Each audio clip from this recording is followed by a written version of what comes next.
রামিসা ধর্ষণ ও হত্যা মামলায় আসামিদের আত্মপক্ষ সমর্থন ও যুক্তিতর্ক উপস্থাপন আজ। এ নিয়ে জানাতে মহানগর শিশু সহিংসতা দমন ট্রাইব্যুনাল থেকে যুক্ত হচ্ছেন সহকর্মী তন্দ্রা তারুণ্য। আমরা যুক্ত হচ্ছি তন্দ্রা, কখন শুরু হবে যুক্তিতর্ক উপস্থাপন? অতসী, ধন্যবাদ আপনাকে।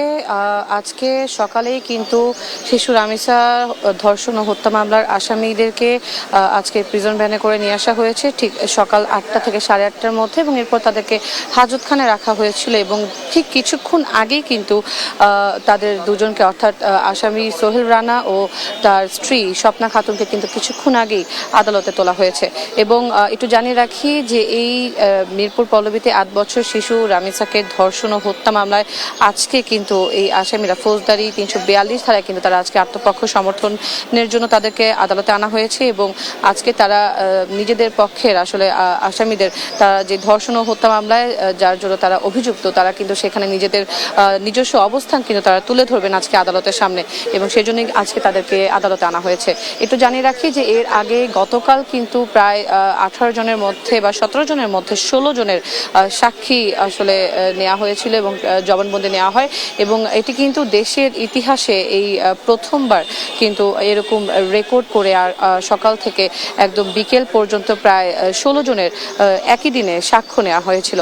এবং এর পরবর্তীতে কিন্তু আজকের দিন আদালত ধার্য করেন আত্মপক্ষ সমর্থনের জন্য। একটু জানিয়ে রাখি যে শিশু সহিংসতা দমন ট্রাইব্যুনাল, অর্থাৎ এখানেই কিন্তু বিচারক মাসরুর সালেকিনের আদালতে কিন্তু তাদের কালকে সাক্ষ্য গ্রহণ সম্পন্ন হয়েছে। এবং এর পরবর্তীতে আজকে কিন্তু আদালতে তাদেরকে, অর্থাৎ আসামিদেরকে আত্মপক্ষ সমর্থনের জন্য তাদেরকে আজকে আদালতে আনা হয়েছে।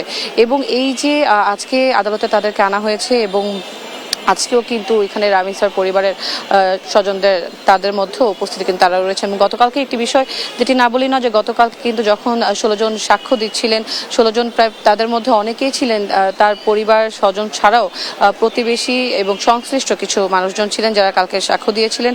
এবং প্রায় এই নৃশংস ঘটনার বর্ণনা করতে গিয়ে গতকাল আমরা দেখেছি যে তার পরিবার বা তার বাবা আব্দুল হান্নান মোল্লা, তিনিও কিন্তু অশ্রুসিক্ত হয়ে গিয়েছিলেন। এবং পাশাপাশি এই লোমহর্ষক বর্ণনা কিন্তু গতকালকে সাক্ষীরা দিয়েছেন এবং তাদের জবানবন্দিতে। এবং এর পরবর্তীতে কিন্তু আজকের দিন ধার্য করা হয়, এবং আজকে আত্মপক্ষের তারা সমর্থন তারা আজকে এখানে দিবেন এবং নিজেদের অবস্থান, আসলে এই মামলা নিজেদের অবস্থান তারা তুলে ধরবেন। এবং খুব একটি সম্ভাবনা রয়েছে যে আজকের মধ্যেই যুক্তিতর্কের যে ব্যাপারটি সেটিও আজকের মধ্যে শেষ হবে এবং খুব দ্রুত একটি ন্যায় বিচার প্রতিষ্ঠা হবে, এমনটাই কিন্তু প্রত্যাশা করছে রামিসার পরিবার এবং পাশাপাশি সাধারণ জনগণ। তো অতসী, এখন পর্যন্ত যদি বলি, কিছুক্ষণ আগে তাদেরকে আদালতে তোলা হয়েছে। এখন পরবর্তীতে আসলে আত্মপক্ষের সমর্থন কিছুক্ষণের মধ্যেই শুরু হবে, এবং এর পরবর্তীতে আসলে যুক্তিতর্কে তারা আজকে আদালত যাবেন কিনা সে ব্যাপারটিও জানা যাবে। অতসী, এই ছিল আমার কাছে মহানগর দায়রা জজ থেকে সর্বশেষ।